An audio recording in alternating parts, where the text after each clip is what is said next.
c4, knight f6. These were the opening moves of Magnus Carlsen with white versus Alireza Firouzja with black. A young player who Magnus once called devilishly tricky. They're the top 3 speed chess players in the world, so when they clash in Title Tuesday, it's fascinating. This is their most recent game, 5th of March. It's a classic, let's check it out. So Magnus goes knight c3. We get e5.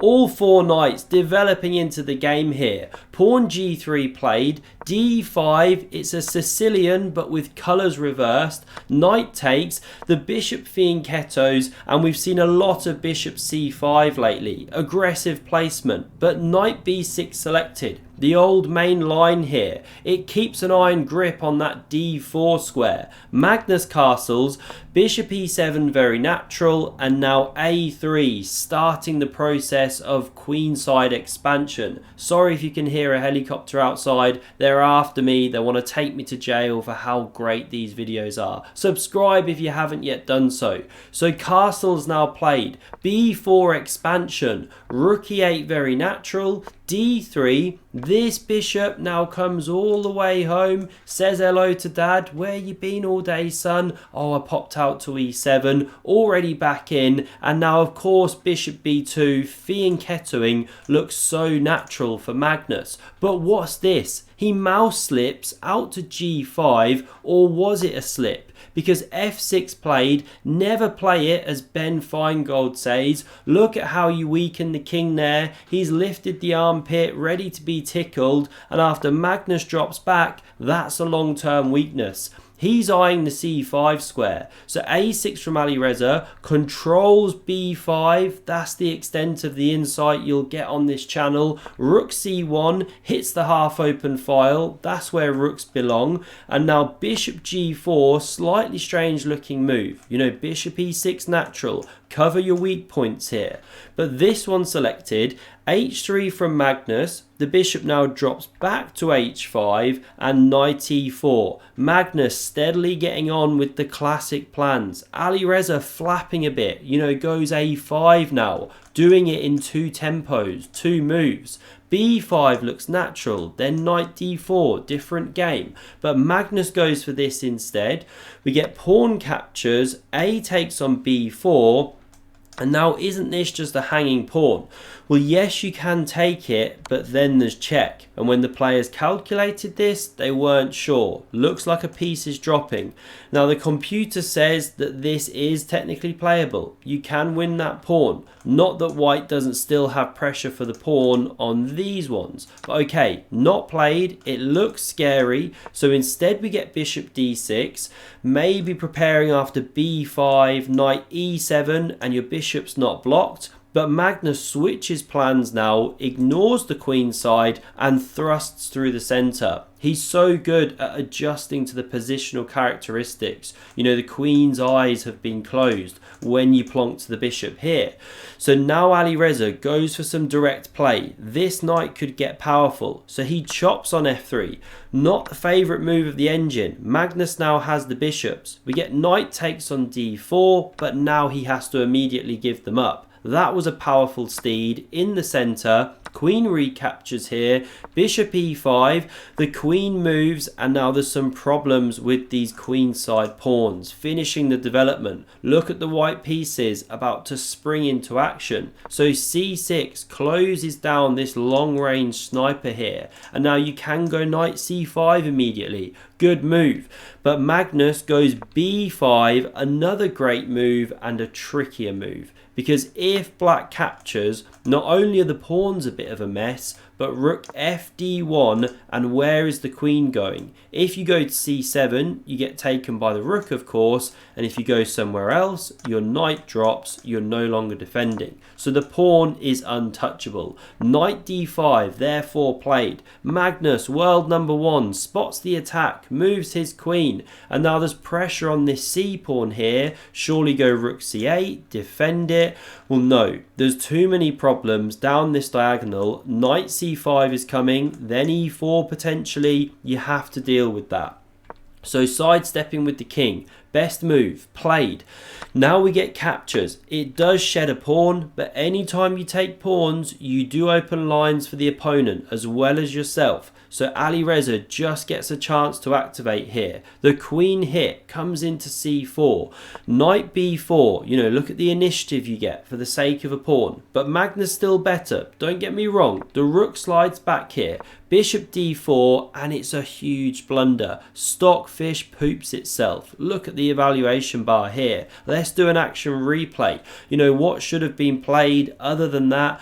Well, f5, better move. But this one played. Let's see Stockfish having a meltdown once again. Why is it bad? Well, both players miss it. You can go rook fd1. Pin and win. That is fatal. Now, probably Magnus saw this, but he thought, bishop takes on f2 check, that's his point, king captures, rook drops, but they'd both overlooked this backwards retreating knight move, defending the rook, and white is just winning by miles. You know, always difficult to spot the retreating ones. But okay, missed, not played. Instead we get rook b5, now rook captures, queen takes back, hitting two pieces, so queen b8, covering both. Queen a4 now. Magnus wants the pressure. He wants to keep attacking.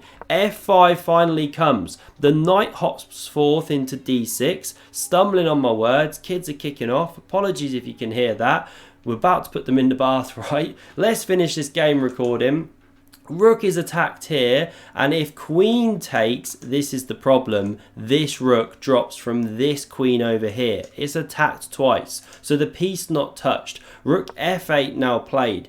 Queen d7, what an invasion. f5 is hit, and if you go rook d8, trying to gang up down here, then there's knight f7 check. Rook drops, so bishop c5 selected. Why doesn't Magnus just take this pawn? Well, then queen e5.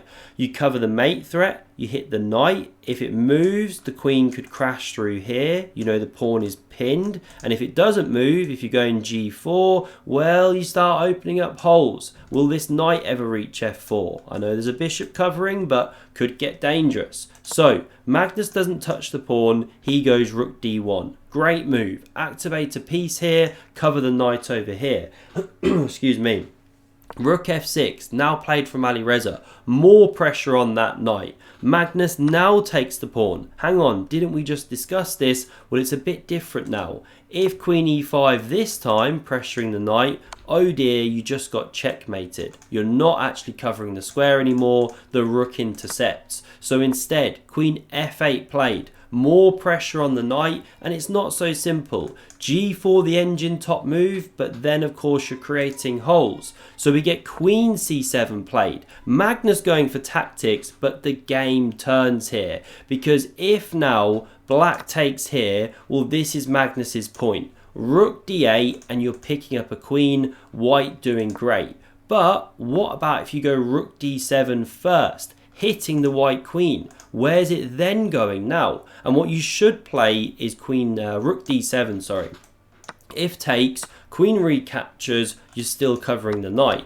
If instead takes here, well, you've got the same problems with your queen. So that was the move to play. But Magnus blunders against tricky Alireza. He goes queen e5. They're both so low on time here. He's now worse because the piece drops, the queen moves away, and Alireza's got a knight for 2 pawns here. It's all kicking off. Rook f6 back. We see king g2, and now Alireza should go queen e7. Top move. Cover the rook d7 invasion, prepare a queen trade. But he goes g6 here to prepare to wiggle out the king, but now queen e5, pin and win, right? Still queen e7 good, but king g7 played, check. You can't block with the rook, can't intercept with any of these pieces without losing material. So king g8 should be played, but king h6 selected. This is horrendous. Alireza is walking into a mating net.